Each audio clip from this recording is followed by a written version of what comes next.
First of all, I'm gonna say this. I enjoyed this episode. I did. It was hilarious, sweet, charming, like most of the episodes of Fruits Basket is. Like I said, it's one of my most favorite manga of all time. But however, there's a very important message I want to tell you guys, where despite the things Momiji said, I don't think you should go all the way through them. Just saying. I'm pretty sure my audience that I do have are not very slow, they're very intellectual. They know right from wrong. They have common sense. But just in case, I'm going to say, this brought up something that my grandmother recently said to me a couple of weeks ago that watching this episode came back to my mind. So before I talk about that, let's talk about what Momiji was talking about. Okay, Toru doesn't have enough money to pay for her expenses for her trip. Why? Because she spent all her money on Valentine's Day chocolate. And when I heard that, like, really? That's a good excuse? That makes no sense. First of all, how much are you making at this job? First of all, you see the other cleaning ladies. There's no way the other people who are working the same job Toru is. Yes, there's some pay gaps here and there, but they're not that big. Especially when you're doing cleaning. Usually when cleaning is just, I guess, can only compare to America. I used to be a custodian before summertime. No more than $9 starting off. $9 to $10 starting off of cleaning. And this is a kind of an old manga, but still, even with that as a part-time job, chocolates, I don't know how much Toru spent to make the chocolates. Did she make the chocolates or did she buy the chocolates? I think she bought the chocolates, but even so, it's not that expensive. It's actually buying to make chocolate is cost less than actually buying the chocolates. For instance, probably the most expensive chocolate store I have that I know of is like a very high fancy mall where you see rich people carrying their dogs and carriages and stuff like that. You barely see any kids in the mall, mostly adults wearing fancy clothing. And it's a place called Godiva. A pound of chocolate there is $10 to $13. A pound of chocolate. That's a lot of chocolate. So she gives them off to her friends. She don't have many friends. So there's that. It still doesn't add up. Did she really spend all her money on chocolate? So how much are they paying her at this job? Is she getting screwed over? Who knows? But it just didn't add up. It really didn't add up. I don't know. That just set me off in a way. I'm like, this is some stupid shit. And then, of course, grandfather offered to help out. And then Momiji offered to go to hot springs and stuff like that. And she just kept turning it down because, she's too kind. And like I said, she's too pure for this world. But however, her kindness brought up something my grandma once said. The greatest foolishness is kindness. That is the greatest foolishness. It's not ignorance, it's kindness. Because within kindness, so much kindness can bring about ignorance. Especially when Momiji was telling about the story about the girl who was running through the town. She was giving everything away, and she went to the forest. The demons ate her body, and then they took her eyes, and then they gave her a piece of paper, and she was crying, and she was happy something. And he was saying how was Toru really an idiot. You gotta hit the realism down here. Yes, Toru is an idiot. She is ignorant. She is a fool. Despite how much I do love Toru and her character and stuff like that, she is an ignorant fool. Just look at the very first episode. Her sleeping outside the tent. Her just not speaking up for herself. Her letting situations go down without asking for help. It's true, and yes, there are people out there like that. I've been seeing since middle school. I've seen people out there like that who won't speak up for themselves, who let people walk over them, who let people deceive them, and it wasn't for someone protecting them or calling it out, they would have been screwed over. So it makes you wonder what the hell can happen to them when they grow up and they have to live on their own. Pray to God they don't, or they wise up or something. But Toru, yes, it's good to be kind, but you still gotta think about yourself. Toru is a person who puts people before herself. But that she does it too much, to the point where she never puts herself before others.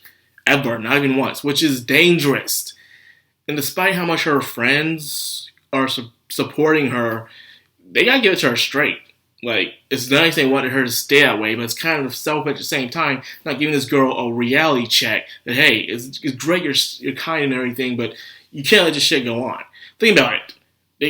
They're happy the way Toru is, just make them feel better about themselves, and they treasure her for that. Okay, but because of that, they knew all the crap that Toru was going through, because they were so happy in their own little world how Toru was acting. They didn't care. Well, they probably would care, but they didn't bother asking. They didn't bother worrying about it. Why? Because, hell, why the hell not? And that's what happened. They just let it slip through the thing. They knew Toru was camping outside this entire time. If she didn't go to her house, she would have been hit by that landslide. They knew she was living out with the Soma family.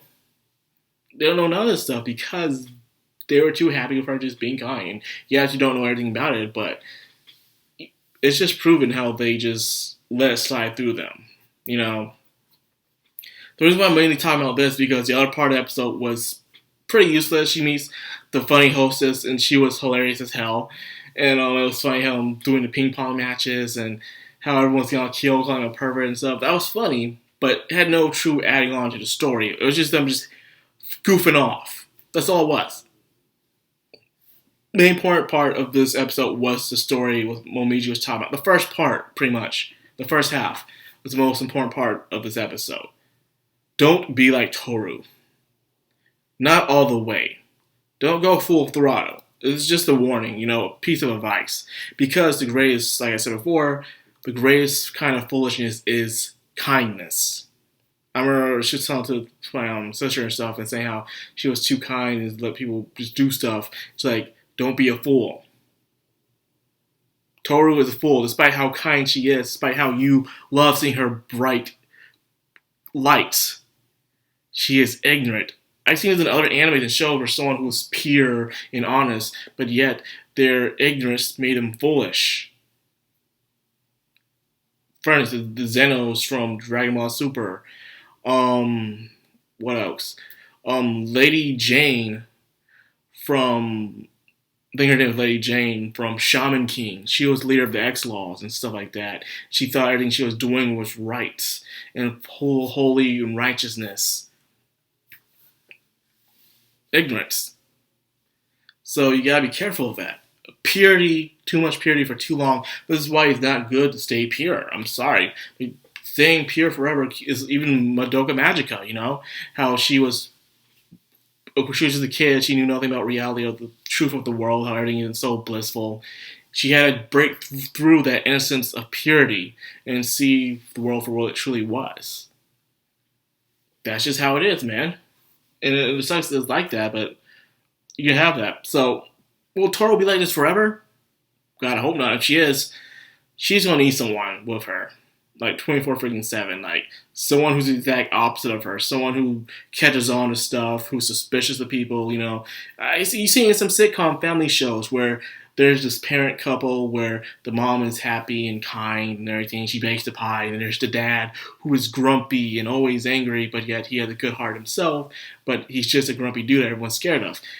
Toru's going to need someone watching her back for the rest of her life. If she's going to continue being like this forever, she's going to need help. She's going to need help because she's not going to ask for it. She's going to need someone watching her back, making sure she don't do something dumb. And Lord knows she will. Oh my god. I'm sorry. I didn't take this shit personally. I really did, because I've seen people like this who became so ignorant and stuff in a way. I just wish I could have went inside the show itself and told Momiji off. Like, yes, you think it's nice how kind she is. It's nice to see people like that. But you gotta work for your well-being. This person died. They were torn limb from limb, even though it was by consent. You're telling me you're happy with Toru being torn limb from limb. Her eyes being taken, all that shit. People walking over her. You were happy for that. Are you going to do something to protect her? Whether you keep her ignorant in kindness and you watch over her for the rest of your life, or you give her a freaking wake-up call. It's crazy. It's crazy. I don't know how. I didn't agree with the message. I understand what Momiji was saying. And you don't have to, like I said, when it comes to things like this, you don't have to agree and you don't have to disagree. You just have to understand. If I don't agree with you, I do agree with you or whatever, but at least I understand where you're coming from. That's the best thing you can do. Keep an open mind, but my God, man, have some common sense. Ugh. Little gibberish over with. Not at all, like I said before, I enjoyed the episode. It was nice. It was good. But my God, don't ever end up like that. Ever. You'll be someone's whipping boy. And you don't want to be that. Trust me. So anyway, that's all I got for this. I hope you guys enjoyed Fruits Baskets. It's out on time, by the way. And if you enjoy this channel and you like what I do, like, comment, subscribe, and of course hit that bell icon to get notified every time I upload. Madcrownxox Anime, signing out.